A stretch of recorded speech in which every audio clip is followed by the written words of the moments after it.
in other countries. Yeah, perhaps we have grazing routes in some other countries, albeit not in the way that we perceptibly might be looking at it. Okay. One, let me tell you that this government has gone far down in deficits in respect to people trusting. Sure. And even if you have a good reason why you want to do what you want to do, nobody trusts you. People see Ruga being resuscitated. Okay. That's number one. Number two, Mr. President that is looking at going back in here.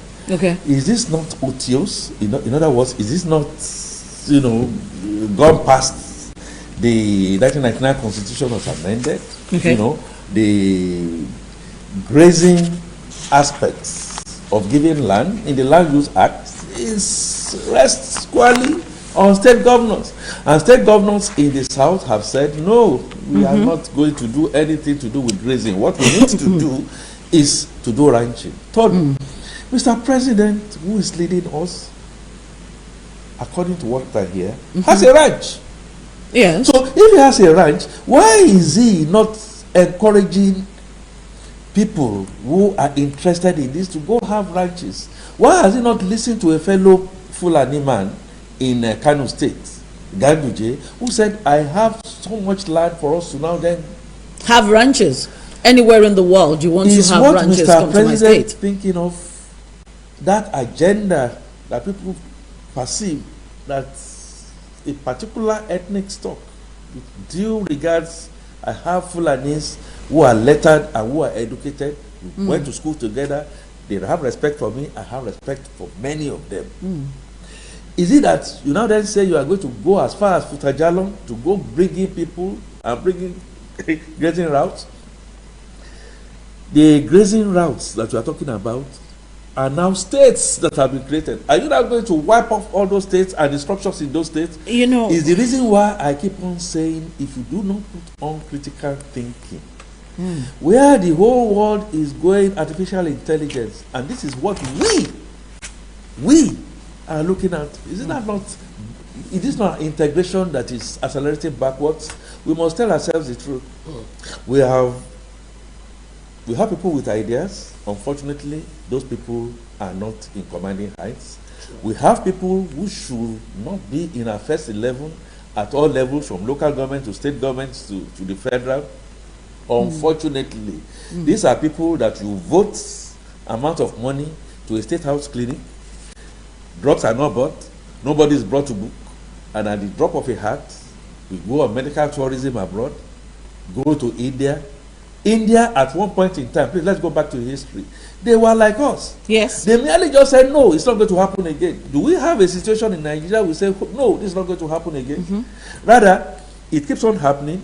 And then the people that are doing the wrong things now come back with our captured girls with babies. And they say they are now surrendering, and we are now considering whether we should give them kekena pep and all that. When the people that have been traumatized, dehumanized. In other words, I'm saying we have no clue of an idea how to rule Nigeria. We are not measuring, and if you do not measure, you cannot manage. We are not measuring. We are not transparent. We are not sincere. We keep on deceiving one another. Situations where we all know that the king is naked, and all of us troop to a place in Mina and continue to now then say, oh, the king is so beautiful and all that. We keep on multiplying lies upon lies, and if you put lie upon a faulty foundation, as in the constitution that we are running, it will come crashing down. It will not get anywhere. We need to restructure our minds. We need to restructure the polity. We need to know who we are as a people, and we need to begin to now put the discipline to actually manage. So character is down, capacity is down, competence is down, at least those who are running us, and then the consciousness for the fact that you want to be compassionate is gone down the drain. Let me just put it in there. Whoever is not happy, I know, like I've always said here, and I'll say, I pray I'm wrong. There are people in this country who are the helm of affairs that are praying that the kind of earthquake that happened in Haiti should happen in different parts of Nigeria. So I will just take these people off because we have not planned for them. We do not have plan for them, and we are multiplying at 3%. Population control. Obasanjo keeps on saying it all the time. You know, that we need to control. But here we are. God will help us. You know, the interesting part about all of this is also the fact that if you take a look at some of the stories, let's talk about corruption in Africa. You know, they say there's corruption everywhere in the world, and of course there is a corruption index. True. But when you arrest an ex-governor and then his son, who is the Speaker of the House of Assembly in the state currently, hands himself over, what does that say to you, Dr. Precious? Governor Theodore Hodge, Senator Theodore Hodge, was arrested by the EFCC yesterday. His son turned himself in. The EFCC, his son is the current Speaker of the House of Assembly in Abia State. He turned himself in. And then they're also investigating the other son for 500 million naira security vote that was given for the number of 8 years. Million or billion? No, 500 million every year for 8 years. That comes to 4 billion naira. Okay. That comes to 4 billion naira security vote plus another, I think 1 point something billion or 2 point something billion, which was supposed to be for this ecological fund. You know, that's also another amount of money that is being investigated for. It was picked up as it was dropping at the Abuja airport yesterday by the EFCC, and the moment it was picked, the son handed himself over. You know, Tomisin, when we come back to look at these things, you ask yourself a simple question: who has done this to us? Why are we so impoverished? I think I should say it in Yoruba. I think you see this conversation is good in Yoruba. Talon Shiwagan. I'm telling you, you know, there's a level to which you look at what people embezzle, and you ask yourself, just 1%. They have not proven that he embezzled it. No, allegedly. Okay. Yeah. That people are investigated for embezzling. Yes. So it's an alleged claim. Now, when you hear what people embezzle allegedly, you ask yourself, 1%. I don't think you can finish 1% in your lifetime. So what are you doing? Where's your conscience? Because let's be honest, the system is no more corrupt. The system is more than corrupt. In fact, the system can be defined as corruption. Someone once said the system is corrupt, and then later came up and said, I'm sorry, the system is not corrupt. The system is corrupt. Another word for the system is corruption. And it has become so disheartening.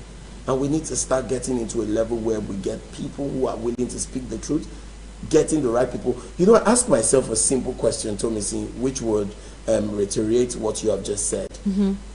Why is it that when we have people coming to contest for presidential elections, and over we have qualified candidates, you see Nigerians focus on the two most popular.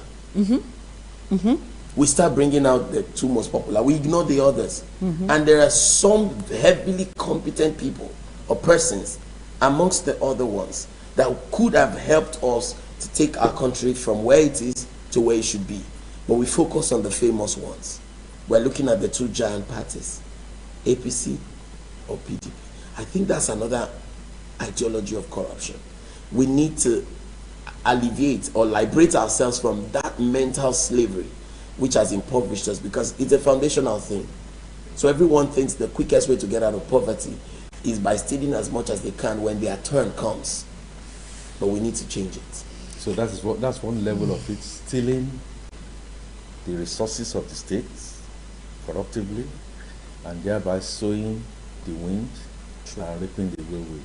And before you talk about Oji and his son, please don't let us forget, you also had somebody who stole the sweat and the labor of many of our aged people that worked, took their pension, We had Maina and his son being charged. He ran away, jumped bail, and under the very nose of this present regime, this guy came back on a blaze of glory, supported by by the state, I dare say.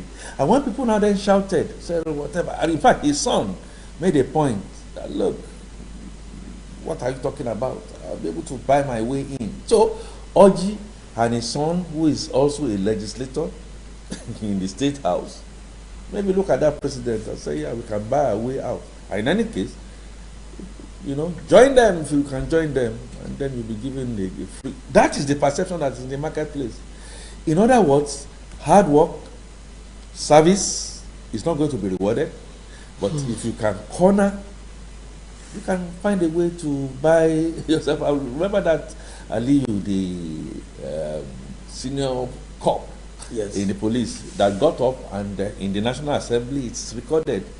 And then he looked right, he looked left, and he said he could not understand that people that he has actually arrested for corruption are all sitting in the hollow chambers of National Assembly in the same Nigeria. So and they were voted into the position. Okay, you tell me now that release Ojekalu or the son or whatever it is. You and I'm talking about citizens. You still want to go and vote them in, like he says. Why is it that we elect? Look, I know you are going to wrench your face, and you are going to grimace in a serious way if you see a man or a woman who says to you, I'm going to jump in front of a trailer. You are not the one jumping in front of the trailer. But you know, the thoughts, your blood will go curdling. Yes. And you try your possible best to grab this guy, he decides to jump in front of a trailer. The second one now then came, I'm going to jump on the third mainland bridge. You cringe. The third one does the same. The fourth one does the same. Are you going to be waking up every morning to ask people to, okay, if that is the destiny that you want to choose for yourself, psychologists cannot begin to now look at the root cause of such problem, then go ahead. Now we have a situation exactly what I've described, where you and I, like you said, yes, sir, we know that this is not the path.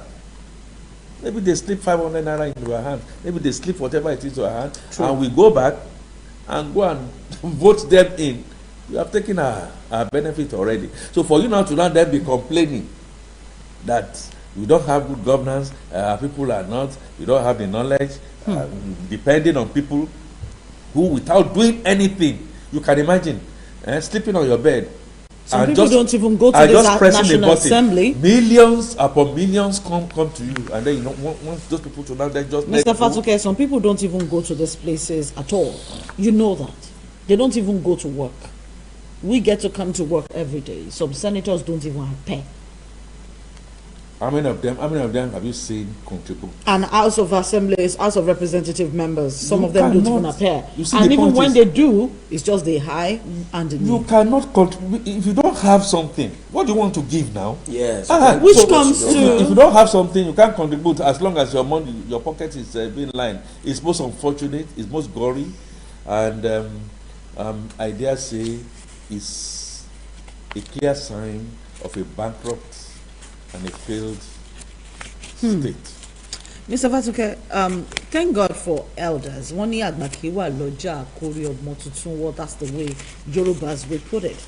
This story broke out yesterday, and it is simply about the plan to install somebody called Idris Adono as the Sultan of Shua Haram of Edo State.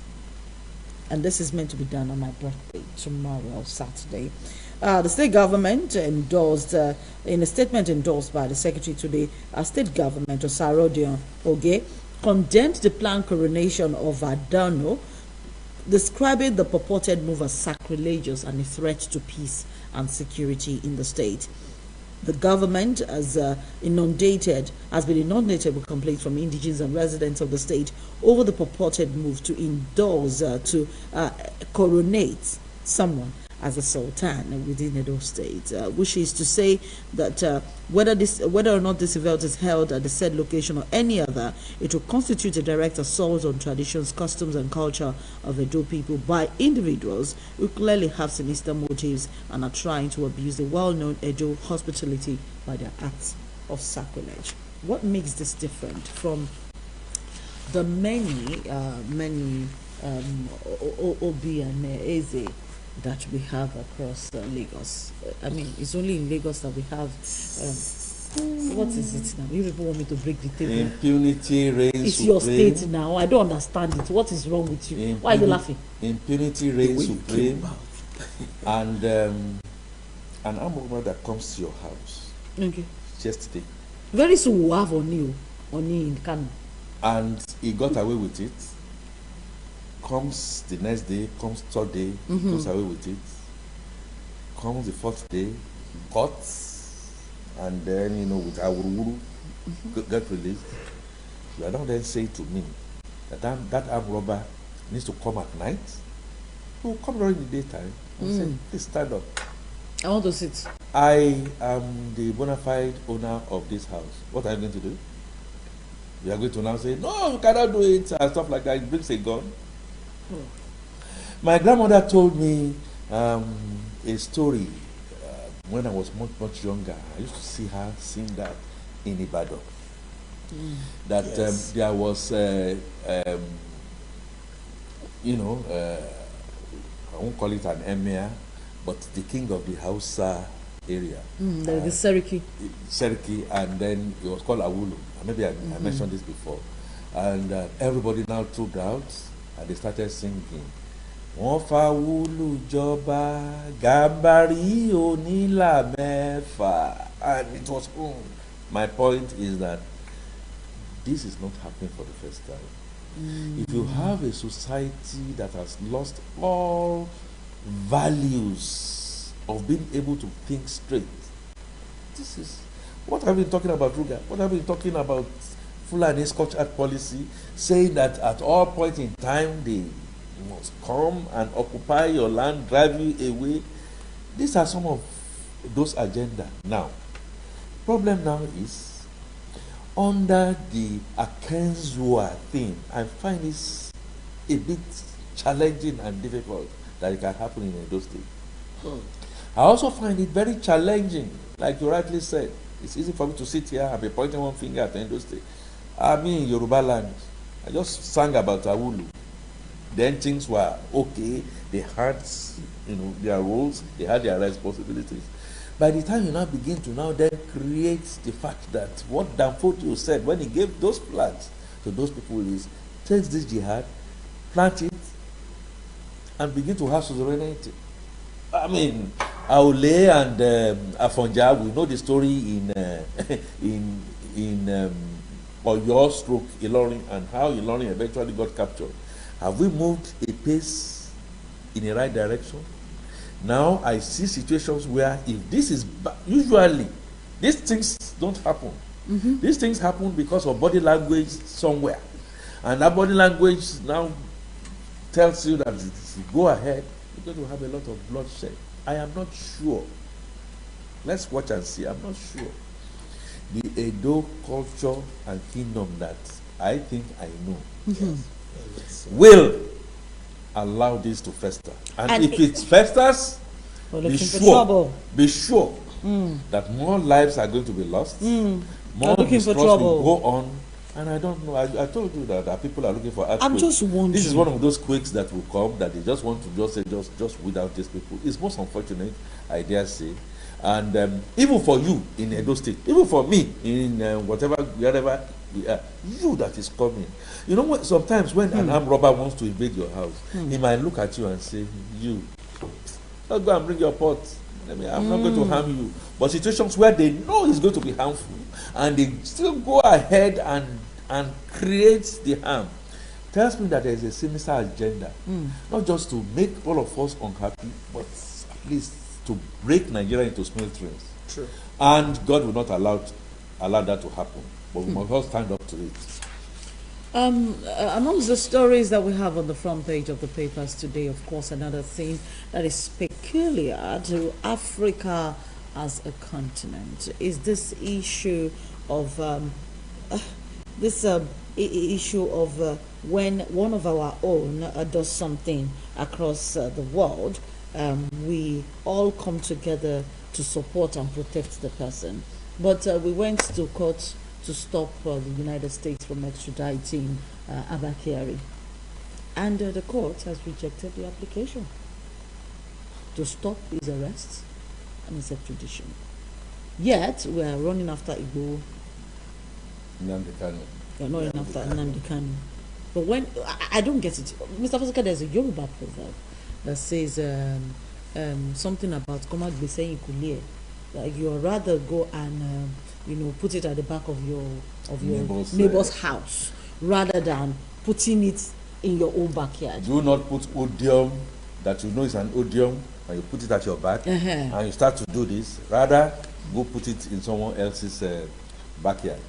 It's very funny. We're quick to, victimize one of us. But when, I'm sure that if the special advisor, or is it a special advisor to the Ogun State governor, who is being arrested currently and is, what is it with you, Dr. Precious? It's sad.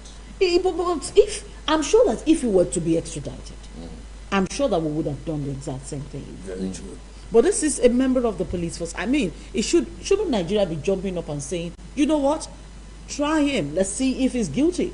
And let's present a country that is, But Tomisin, don't think this is the decision. Nigerians want him to be tried.